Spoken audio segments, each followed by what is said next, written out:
The Baker Street descended gracefully onto the lunar surface, its landing gear making contact with a soft thud that reverberated through the ship's hull. Holmes and Watson prepared themselves meticulously, donning advanced exosuits designed not only for protection against the moon's vacuum but also for seamless integration with their investigative tools. The helmets provided augmented reality overlays, capable of scanning for anomalies and providing immediate feedback. "Watson," Holmes said as he inspected his gear, "never underestimate the importance of preparation. The simplest oversight can unravel the most brilliant plan." Watson smiled, his tone wry. "Holmes, you're addressing a former military doctor. Preparation is second nature." Holmes gave a curt nod, and they entered the airlock. As the outer door opened, they were greeted by the stark, desolate beauty of the moon, its monochromatic landscape illuminated by the distant sun craters and ridges stretched endlessly, creating an eerie sense of isolation. Yet Holmes's focus was unshakable. Sleek lunar rover awaited them, piloted by an officer from the space yard. The rover was unlike anything Watson had seen before. Its hull gleamed with anti-radiation plating, and its tires were constructed from a unique, adaptive material that adjusted to the moon's uneven terrain. The officer saluted as they approached. "Detective Holmes, Dr. Watson, welcome to Luna." "Thank you," Watson replied, climbing aboard. Holmes, however, paused for a moment, his gaze sweeping the area. The officer shifted uneasily. "Is there something wrong, sir?" "Just taking stock of our surroundings. Often, the answers lie not where we expect them, but in the periphery." Watson recognized the familiar glint in his companion's eyes. It was the look of a mind already piecing together unseen connections. They set off toward the Galactic Council's vault, the rover's adaptive wheels silently traversing the rugged terrain. The vault itself was a marvel of engineering, embedded into the lunar rock like a fortress of old. Its exterior shimmered faintly, protected by a nanite-based surface that could instantly repair breaches. As the rover approached, they passed a checkpoint manned by armed guards. The tension in the air was palpable. Inspector Lestrade stood at the entrance, his features drawn with worry. He greeted them briskly and led the way inside. The airlock sealed behind them with a hiss, and they stepped into a sterile, brightly lit corridor. "The vault security is state-of-the-art," Lestrade began as they walked. "Biometric scanners, quantum encryption, and motion sensors. We even employed anti-teleportation fields, given the recent advancements in that technology." And yet, the celestial cipher vanished. Holmes finished, his voice calm but cutting. "Fascinating." They entered the main chamber, and Watson couldn't suppress a gasp. The vault was cavernous, its walls lined with secure compartments, each housing artifacts of immeasurable value. A faint hum filled the air, a reminder of the containment field safeguarding each item. At the center of the room stood a pedestal encased in a shimmering energy barrier, its emptiness stark and accusatory. "This is where the cipher was stored," Lestrade said, gesturing to the empty pedestal. "The containment field is supposed to be impenetrable. If anyone so much as touches it without authorization, alarms are triggered across the facility." And yet, Holmes said, stepping closer, there was no alarm. Lestrade's frustration was evident. "Exactly. It's as if the thief walked through walls." Holmes crouched beside the pedestal, his eyes narrowing. From his belt, he retrieved a small scanner, its surface flickering with holographic projections. He began to methodically examine the area, pausing occasionally to study the device's readings. "Watson," he said without looking up, "what do you observe?" Watson stepped forward, his gaze sweeping the room. He noted the unbroken containment field emitters, the lack of any physical disturbances, and the eerie stillness that hung over the scene. "It's pristine," he said finally. "Almost too pristine. No signs of forced entry, no evidence left behind."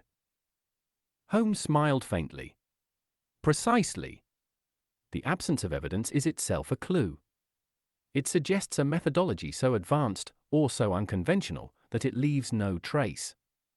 Or, perhaps, the trace is not where we would typically look." He straightened and turned to Lestrade. "Inspector, I will need access to the facility's complete security logs, as well as a detailed blueprint of the vault." Lestrade hesitated. "The Council won't be pleased with us sharing sensitive data." Holmes's expression hardened. "The Council entrusted you with safeguarding one of the most significant artifacts in human history. That artifact is now missing." Do you truly believe withholding information will improve their mood? Reluctantly, Lestrade nodded. I'll see to it. Holmes returned his attention to the pedestal, his mind racing. Watson, he said, what do you know of quantum entanglement? Watson blinked, caught off guard by the sudden question. Not much beyond the basics. It's the idea that particles can be linked across vast distances, influencing each other instantaneously. Correct, Holmes said. Now imagine applying that principle to matter itself. What if the thief didn't bypass the containment field but rather transported the cipher directly through a quantum link? Watson frowned. Is that even possible? Improbable, but not impossible, Holmes replied. And if such technology exists, it would explain the lack of physical evidence. However, the energy signature would be distinct. We must search for traces of quantum displacement. As Holmes and Watson began a thorough investigation, they uncovered cryptic patterns in the vault security logs and encountered enigmatic figures who seemed to hold the key to the cipher's disappearance. Meanwhile, shadows of a deeper conspiracy began to emerge, hinting at an interstellar conflict tied to the cipher's secrets. Holmes and Watson traced the encrypted transmission, learning that someone had attempted to sell information about the cipher.